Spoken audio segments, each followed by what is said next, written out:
Hello everyone, I'm back with another video, and today's video is going to be analyzing Tottenham versus Chelsea in the London Derby. So I'm going to make this video a bit shorter, so no tactical board today. I'm going to run through some key phases, Chelsea's build up, how they controlled the game, and what Tottenham did and the things that did work or didn't work. So let's get right into it. So again, we see a back three from Thomas Tuchel. And the key thing to know about the back three is the asymmetry provided by Azpilicueta. And here, as the right-sided central defender, they played with asymmetry, meaning Thiago and Rudiger would at times overshift to the right-hand side to put Azpilicueta in the exterior part of the half space or into the interior part of the wide corridor even. So what this did, and the width of Azpilicueta also strained Heung-min Son to then try and create dual access to Thiago Silva as the most central defender and Azpilicueta at right center back. So by creating this distance, Heung-min Son was tasked with a much harder job of pressing these two players and effectively using his cover shadow to prevent wide circulation and eventually wide progression. So that's the first key thing to note in this picture. Then the next, we can look at Tottenham's shape, and they use a bit of asymmetry in their 4-2-3-1 as well, with their overshifted midfield attacking three, as we can say, because Heung-min Son had the role of pressing the two central defenders, which put him a bit higher in a different vertical line than the other players. And now Ndombele and Bergwijn, they were tasked with controlling the two holding midfielders for most of the time as well. So from here, Vinicius also was tasked with pressing the opposite two central defenders, but majority of the time he also used his cover shadow to control the pivot area so that these four Tottenham players would then prevent access into the pivot area of these two players.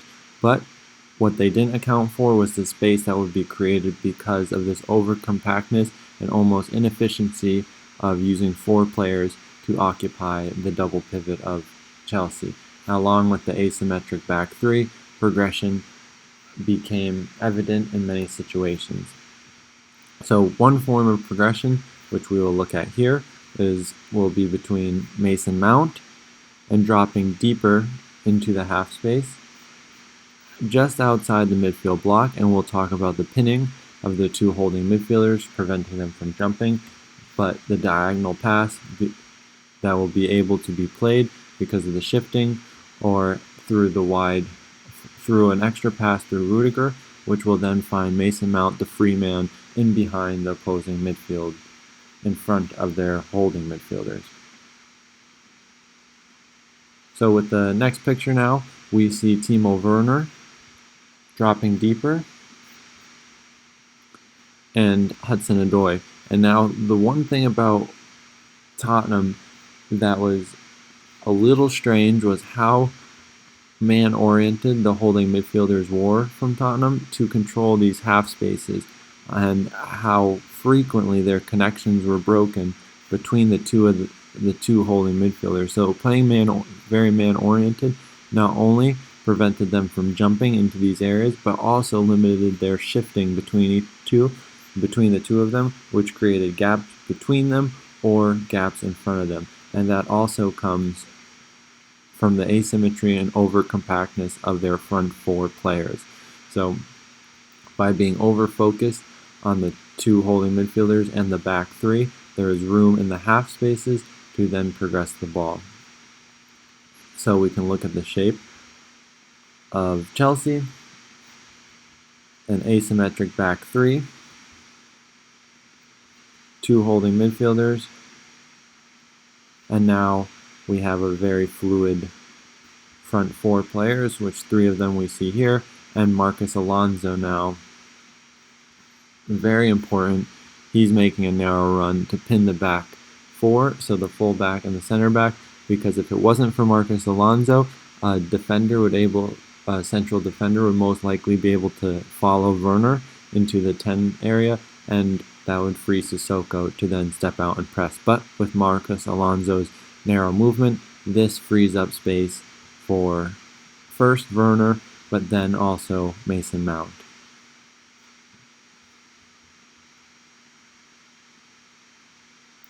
So now Mount gets the ball, and we clearly see now the pinning of the Tottenham defenders. And now Chelsea have a 2v2 with them as well, because Sissoko was first forced to jump out and prevent further progression of the ball. And as this happens, we also see the compactness and the man orientation from the two holding midfielders become an issue, because Højbjerg is not able to shift quickly enough and to accurately close down and cover Sissoko when he jumps. So looking at it again, in the half space, Chelsea create many connections. I'm going to just first remove the illustrations and show you the connections of Chelsea in the half space. So when the ball is played into the half space, he has his first line passing option as the holding midfielder.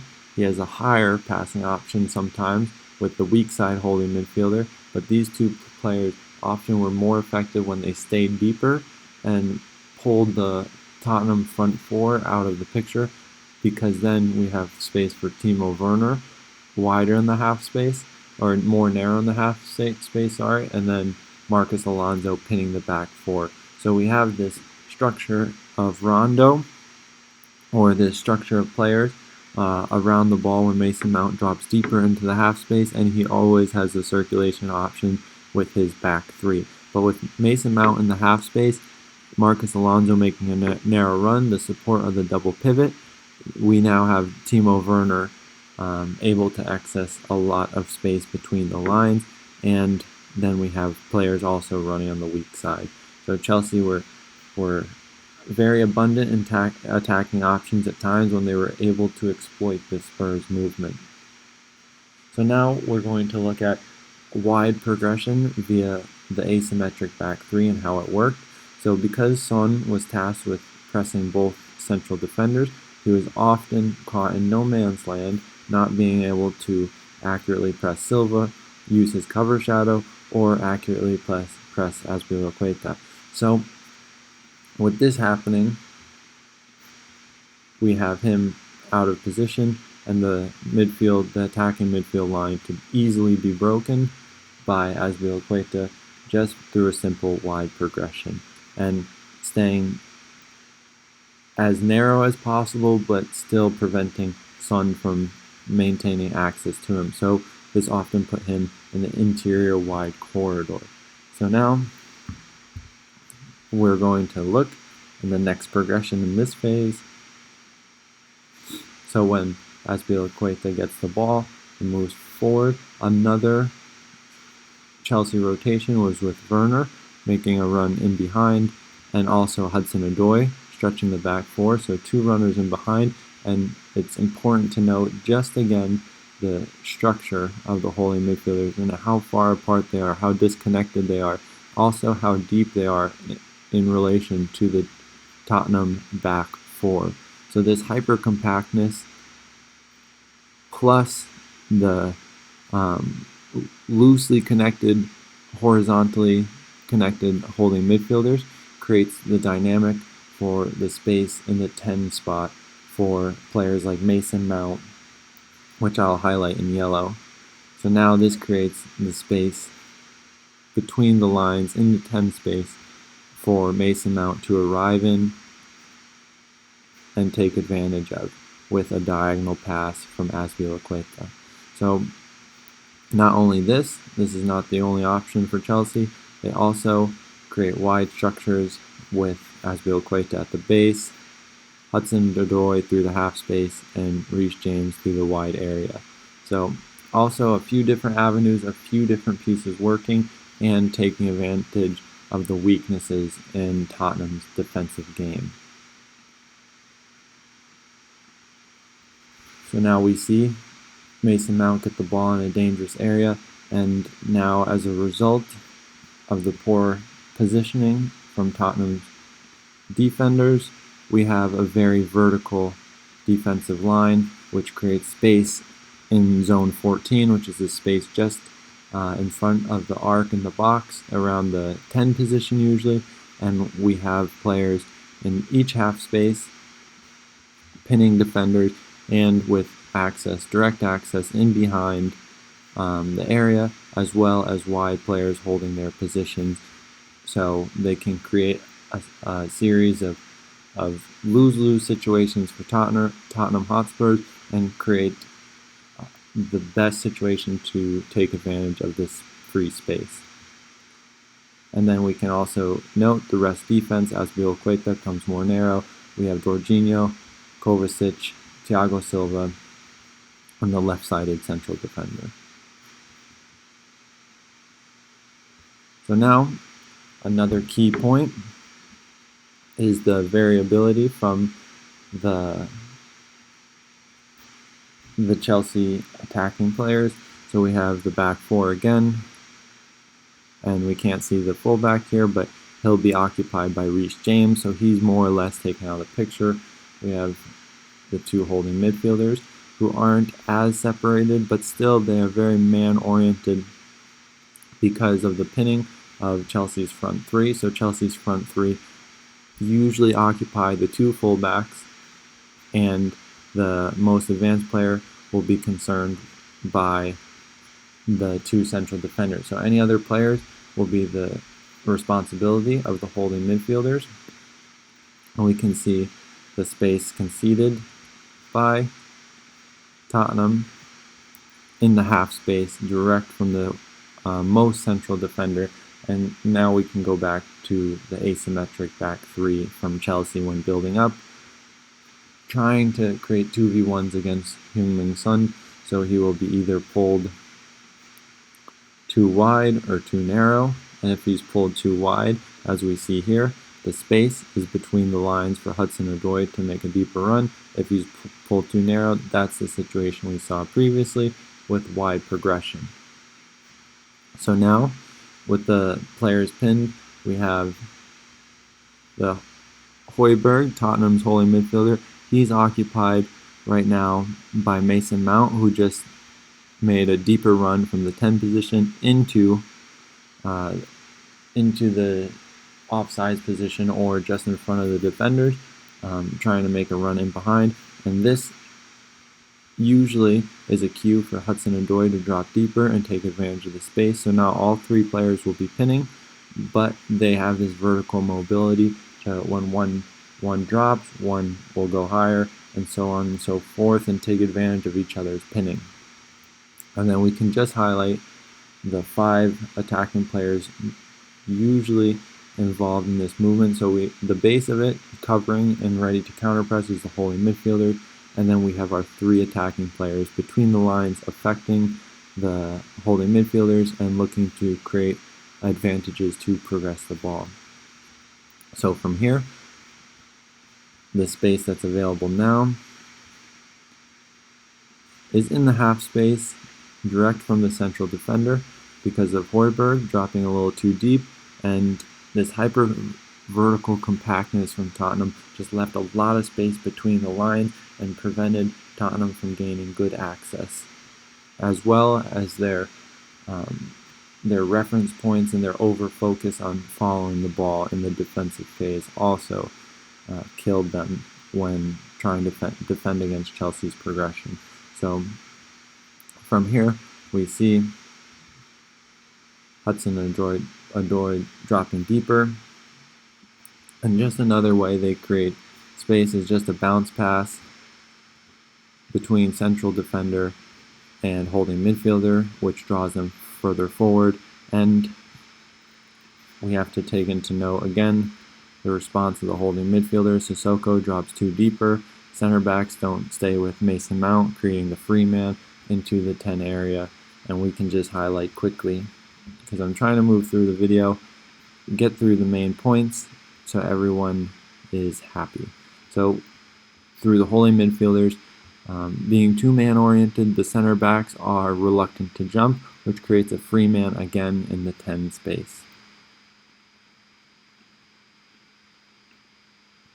So now, coming forward, the next form of progression from Chelsea is when Tottenham's holding midfielders were space-oriented and tightly connected, protecting the back four via their cover shadows. Chelsea would create width through their attacking midfielders to take advantage of the half space, and we can just highlight the whole Chelsea midfield structure. So now they can create positional superiority around the holding midfielders, which can almost just then bypass the holding midfielders of Tottenham altogether, and their zone of influence is very small here, and we can just highlight the compactness and really the spatial control they have. So these four players are effectively just controlling Timo Werner, and just look at the little movements from Chelsea. Marcus Alonso creating space for Mason Mount, and then Hudson-Odoi and Reece James will be working together on this strong side here as well.